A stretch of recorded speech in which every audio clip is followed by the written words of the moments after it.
제가 나올 때 박수를 쳐주시니까 꼭 저를 향해 박수를 쳐주시는 것 같아요. 네.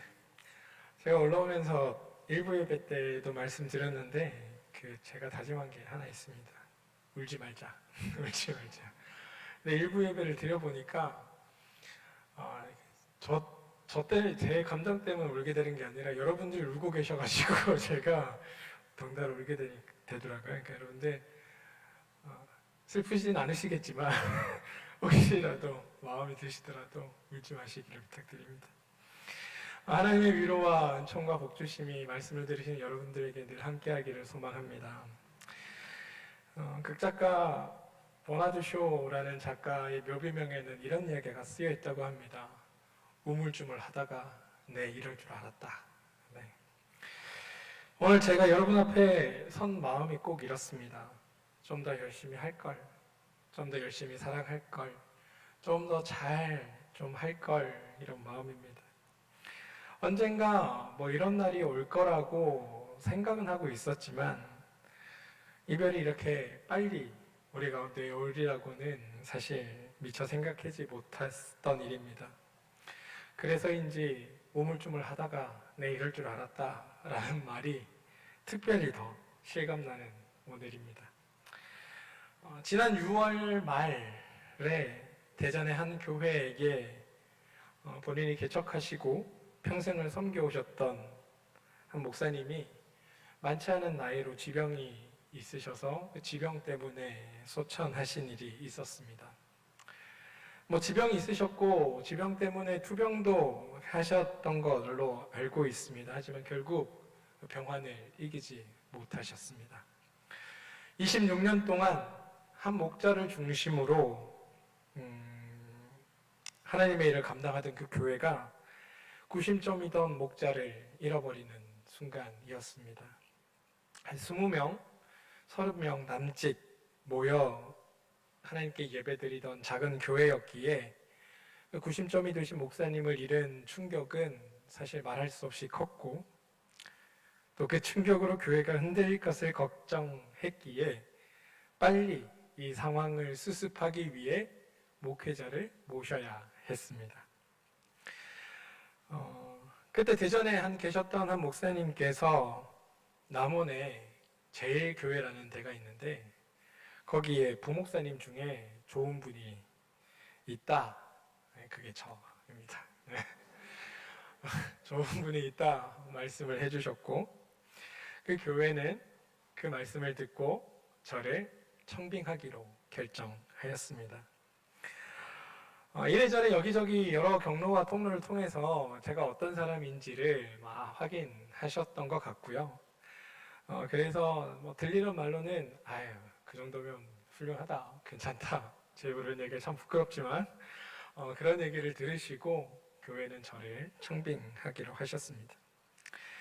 임시당회장 목사님을 통해서 저를 이력서 한 장을 받으셨고, 어떤 설교나 다른 과정 없이 그냥 공동의회를 여셔서 만장일치로 저를 청빙해 주셨습니다. 그게 지난 7월 중순부터 말까지 있었던 일입니다. 그 뒤로 이제 이런저런 청빙 절차가 진행되고 최종적으로 제가 다음 주부터 그 교회 담임 목회자로 부임하게 되었습니다.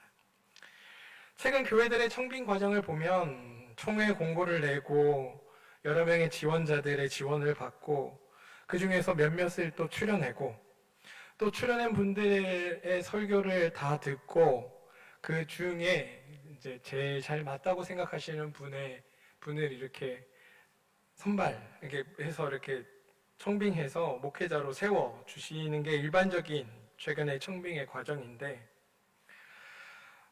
다른 과정 없이 그냥 추천을 받으시고 그걸로 일사천리로 이 목회자를 청빙한 그 일들은 저로서는 매우 감사할 따름입니다.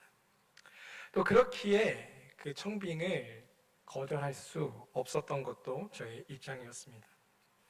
물론 그 과정에서 제가 싫다고 하면 안 갈 수도 있는 일이었습니다. 하지만 목회자라는 자리는 내가 원하는 곳으로 가는 자리가 아니라 하나님이 부르시고 보내시는 곳으로 가는 자리이기에 저는 이것저것 따지지 않고 그냥 허락하였습니다.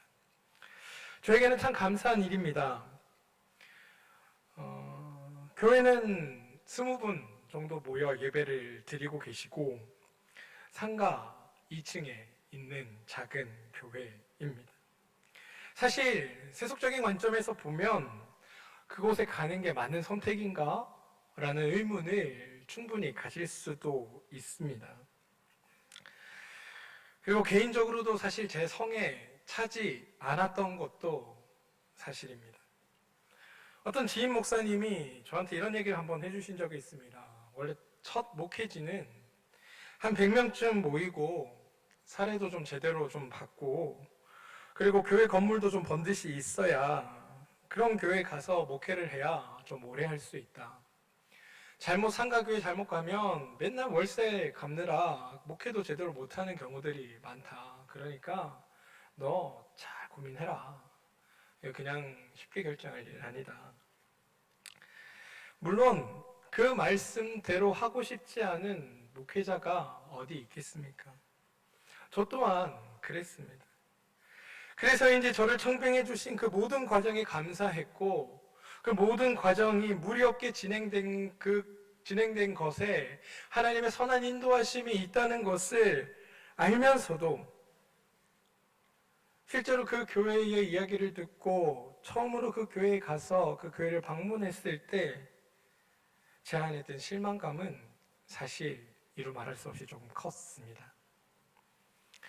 교회가 저에게 해줄 수 있는 최선을 다해 주신 것도 알고 나름 신경 써 주셨던 것도 알지만 현실이란 문제 앞에 저도 연약한 인간일 수밖에 없다는 것을 깨닫게 되었습니다. 부끄럽게도 제가 그 교회를 이렇게 쭉 둘러보면서 제 마음에 들었던 첫 번째 생각은 아이고 주님 조금 너무하신 것 아닙니까? 라는 말이었습니다. 낡아 보였던 교회 시설, 한 11평 남짓한 사택, 그래서 불가피하게 당분간 저희 식구와 저랑 떨어져 지낼 수밖에 없는 상황. 지금은 깨끗하게 수리해 주시고 말끔하게 정리해 주셔서 그렇지는 않았는데 처음 방문했을 때 사무실에 들어갔더니 불 켤 곳이 이게 스위치가 없어서 형광등에 내려오는 줄을 잡아당겨 불을 켰던 그 기억들. 어떻게 해야 되나? 라는 생각이 저절로 든 순간이었습니다. 사실 지금껏 번듯한 교회만 다녔던 저였기에 아이고 라는 말이 제 안에 저절로 나올 수밖에 없었던 상황이었습니다. 그런데 여러분, 그 순간 하나님께서 저에게 들려주셨던 하나님의 음성이 있습니다. 이젠 너의 힘이나 너의 능력이 아니라 하나님인 나를 의지해야 한다.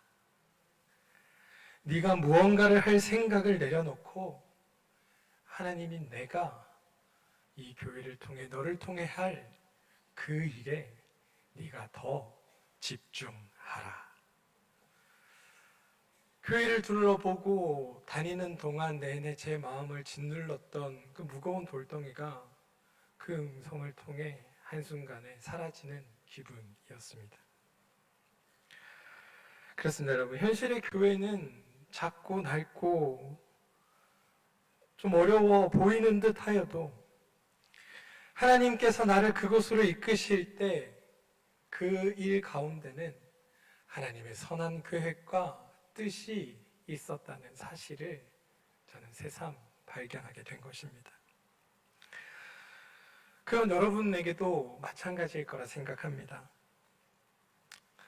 헤어짐 때문에 서운하고 섭섭하고, 물론 그런 분들 안 계실 수도 있지만 어떡하나 라고 생각되실지 모르지만 이 모든 일 뒤엔 이것을 이끄시고 계획하시는 하나님의 섭리와 계획하심이 있다는 것, 하나님의 선한 뜻이 있다는 사실을 여러분이 기억하시기 바랍니다. 여러분의 삶에서도 마찬가지입니다. 지금 눈에 보이는 이 현실이 어렵고 두렵고 걱정된다 하더라도 이 현실 넘어 일하시는 하나님의 놀라운 일하심과 계획이 있다는 사실을 믿으시고 그것으로 지금의 어려움들을 견뎌내시길 부탁드립니다. 그렇게 저는 아직 실현되지도 않았고 일어나지도 않았지만 기대와 소망을 갖고 기쁜 마음으로 그곳을 향해 갑니다. 그 길을 걸으려 합니다. 그러나 여러분들도 하나님의 선하신 뜻과 행하심의 저에게 떠나지 않도록 늘 기도해 주시기를 부탁드립니다. 사실 말씀은 이렇게 담대하게 드리는 것 같지만 다음 주부터 당장 서서 설교하고 말씀 나누고 그분들 어떻게 교회를 또 뭐 이렇게 하지라는 걱정이 있는 것도 사실이고 불안한 마음이 여전히 떠나지 않는 것도 사실입니다. 그런데 그런 와중에 제가 말씀을 준비하면서 한 가지 찬양이 생각났습니다. 아마 다들 잘 모르실 찬양인데요. 이런 고백의 찬양입니다. 내려놓게 하소서 주님 닮아가도록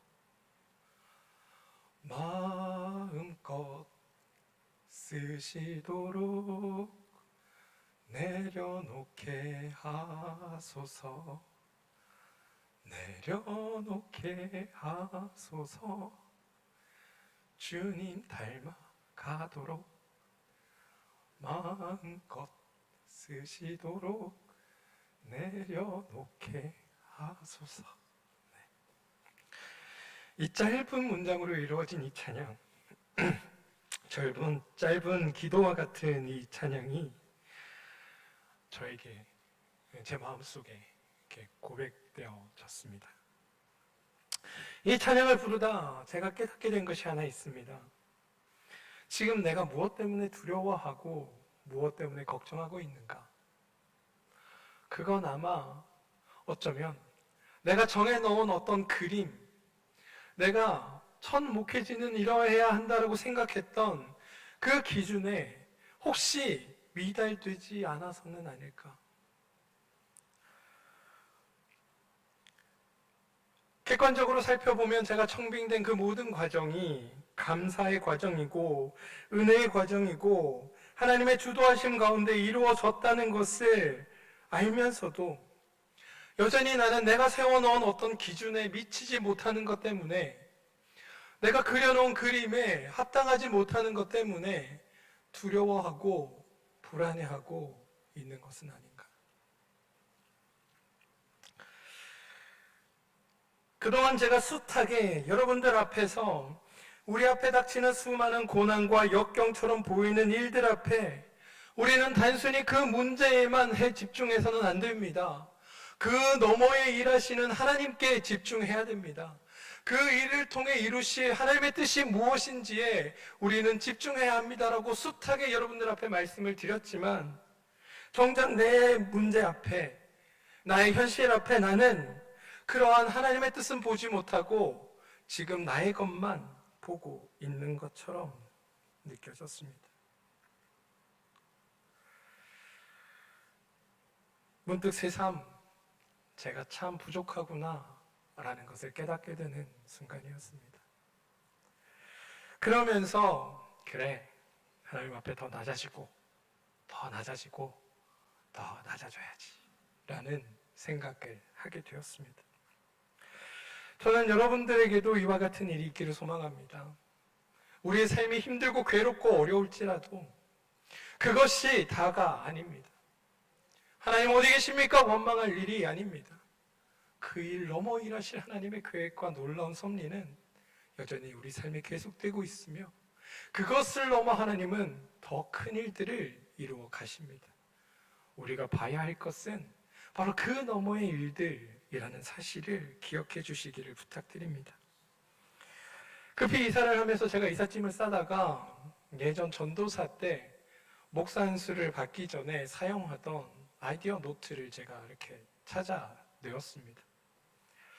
거기에는 뭐 찬양 인도할 때 쓸 콘티며 멘트며 예배에 대한 아이디어며 뭐 말씀에 대한 이런 아이디어 같은 것들을 이렇게 적어 놓은 노트였는데 그 노트 말미에 이런 글이 실려 있었습니다. 제목은 내가 만약 담임 목회자가 된다면 이라는 제목입니다. 내용은 이렇습니다. 제가 뭐라고 써놓았냐 하면 내가 만약 담임 목사가 된다면 첫 목회지는 약하고 어려운 교회였으면 좋겠다. 20명 남짓 모이는 교회에서 마음껏 사랑하고 살고 하나님의 온전하신 은혜를 경험할 수 있는 교회였으면 좋겠다. 더 웃긴 건 그 다음입니다. 그렇다고 너무 가난하지도 않고 가난해서 물질에 얽매이지도 않고 또 너무 부해서 물질에 무감각해지지도 않고 또 일이 너무 바빠서 일에 치여 사람을 보지 못하는 일도 없고 또 반대로 너무 여유롭고 너무 이렇게 시간이 많아서 나태해지지 않고 오롯이 그리스도의 사랑 안에서 함께 사랑하며 살며 행복한 목회를 할 수 있으면 좋겠다. 그리고 그 다음 목회는 글씨 써놨습니다.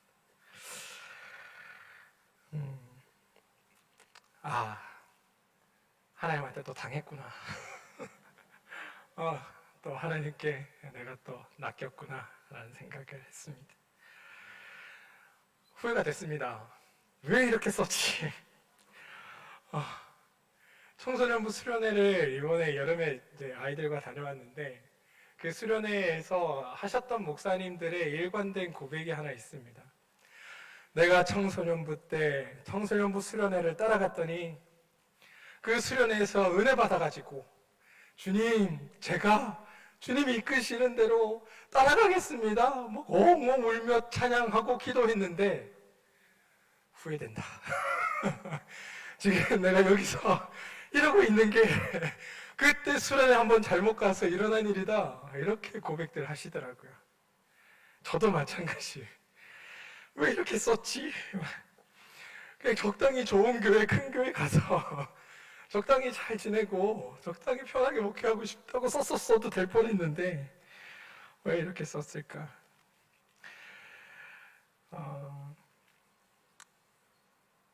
농담반 진담반 우스개처럼 이야기했지만 제가 이 글을 읽고 얼마나 소름이 돋았겠습니까? 제가 전도사하며 목사 안수를 받기 전에 쓴 글, 저는 까맣게 잊고 있었습니다.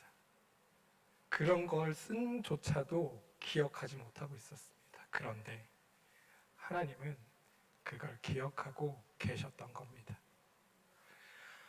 제가 그 교회에 가게 된 것은 저의 선택도 누군가의 선택도 아니라 하나님의 이끄심 때문이라는 것을 여러분들이 기억해 주시길 부탁드립니다.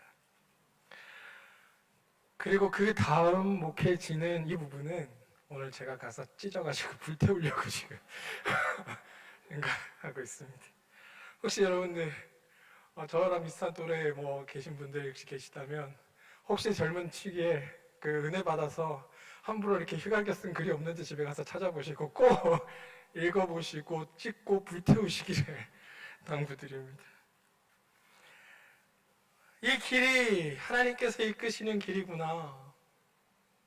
내가 선택한 것처럼 보였는데 하나님의 인도하심 가운데 있는 거구나 라고 깨닫고 나니까 제 마음이 한결 가벼워졌습니다. 이제 제가 할 게 아니라 하나님이 하실 일이니까요. 그 다음에 제가 생각한 고민은 그것입니다. 그래, 하나님이 이끄시니까 이제 나는 무엇을 하면 되지? 어떻게 이 길을 걸어야 하지? 라는 질문이 저에게 들었습니다. 그리고 오늘 본문에서 저는 그 답을 찾고자 합니다. 사실 말씀을 이해하기 위해서는 요한복음 13장부터 우리는 읽어가야 할 필요가 있습니다. 왜냐하면 오늘 읽은 이 본문은 예수님의 고별 설교라고 불리는 본문이기 때문입니다. 요한복음 13장에서 제가 주목하여 본 본문이 있는데 함께 찾아 읽기를 원합니다. 요한복음 13장 34절과 35절입니다. 요한복음 13장 34절과 35절입니다.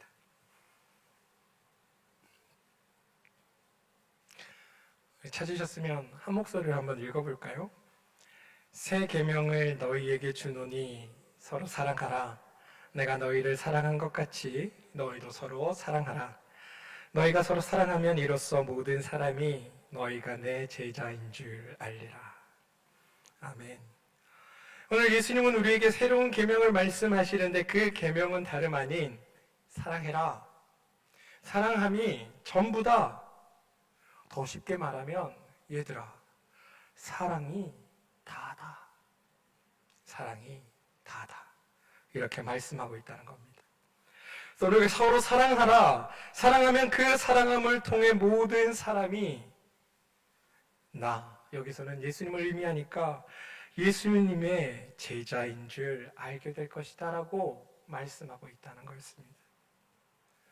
구약에서 하나님의 백성이라는 말을 신약에서 가장 잘 번역한 말이 제자라고들 어떤 학자들은 이야기합니다. 왜냐하면 하나님의 백성이 신약에 이르러서는 예수 그리스도가 하시는 일을 그대로 이어받는 사람들이라는 의미로 좁혀지기 때문입니다. 다시 말해 무슨 말이냐 하면 오늘 교회에 나와 예수님을 그리스도라고 고백하는 최종적인 목적은 우리가 예수님의 제자가 되는 일에 있다는 겁니다. 제자가 된다 이 말은 단순히 그냥 예수님의 일을 안다는 의미가 아닙니다. 학교에서 공부할 때 어떤 선생님의 제자라고 말을 하면 그 선생님이 학문적인 관점이 어떠한지, 어떠한 관점으로 문제를 풀어내는지를 배운 사람을 의미합니다. 그래서 어떤 스승의 제자라고 얘기할 때는 나도 그 선생님이 바라보는 시선으로, 그 선생님의 관점으로 문제를, 어떤 일을 바라보는 사람입니다. 그런 학문을 하는 사람입니다. 라는 의미가 포함되어 있습니다.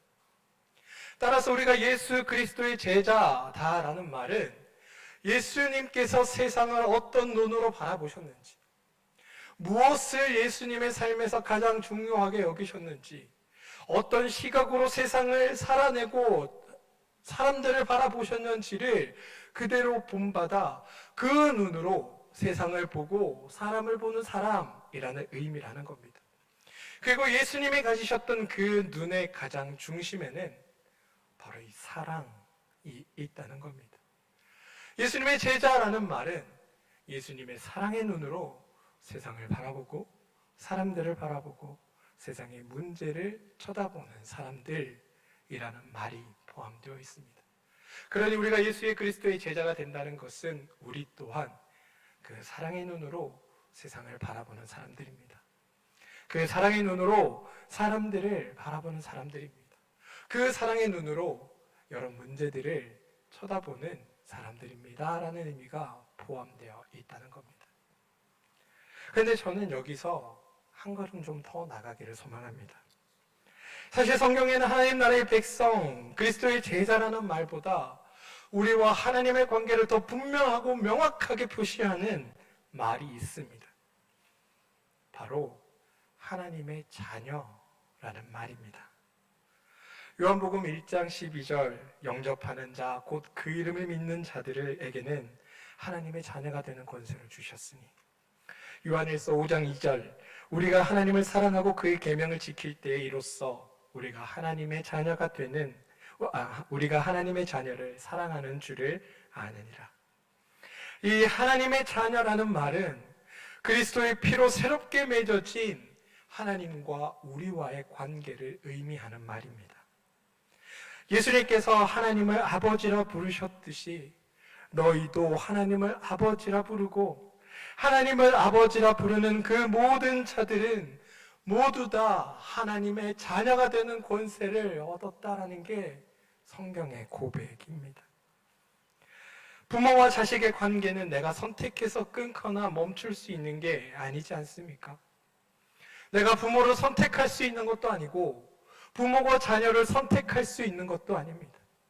이것은 피로 맺어진 끊을래야 끊을 수 없는 관계가 부모와 자식의 관계입니다. 선택권이 나에게 있는 것이 아니라 우리를 자녀 삼아 주신 하나님께 있는 것입니다. 우리가 서로를 향해 형제요 자매라고 부를 수 있는 까닭도 바로 이 그리스도의 피로 삼아 주신 하나님의 자녀됨에 있다는 것. 저는 그것을 여러분들이 잊지 않으시기를 소망합니다. 우리는 어떤 이해득실로 모여있는 사람들이 아닙니다. 하나님의 사랑에 의해 한 가족으로 맺어진 관계가 바로 저와 여러분의 관계입니다. 우리를 자녀 삼아 주신 하나님의 그 사랑이 그 사랑 안에서 우리를 하나로 묶어 주셨다는 것. 그것을 여러분들이 꼭 잊지 않고 살아주시기를 부탁드립니다. 그럼 그 하나님의 사랑은 무엇일까? 요한복음 10장 11절에 따르면 양들을 위해 자기 목숨을 버리는 사랑. 이는 예수 그리스도의 십자가 죽음과 부활로 우리에게 증명된 그 사랑입니다. 너를 위해 나를 기꺼이 희생하겠다라는 사랑임과 동시에 내가 너와 서로 다르지 않는 그런 존재들이다라는 고백이 바로 이 그리스도의 사랑입니다. 사랑하는 성도 여러분, 오늘 주님이 우리에게 주신 명령은 매우 단순합니다. 그리고 단호합니다. 너희가 서로 사랑하라. 그 사랑이 다다. 이것은 우리가 반드시 지켜야 할 계명이라고 예수님은 오늘 우리에게 말씀하고 있습니다. 그런데 그것 이전에 우리가 기억해야 할 것, 하나님께서 예수 그리스도의 죽음을 통해 우리를 한 가족으로 묶을 계획을 이미 하고 계셨다는 사실. 그러니 우리의 관계는 쉽게 끊고 쉽게 묶을 수 있는 관계가 아니다.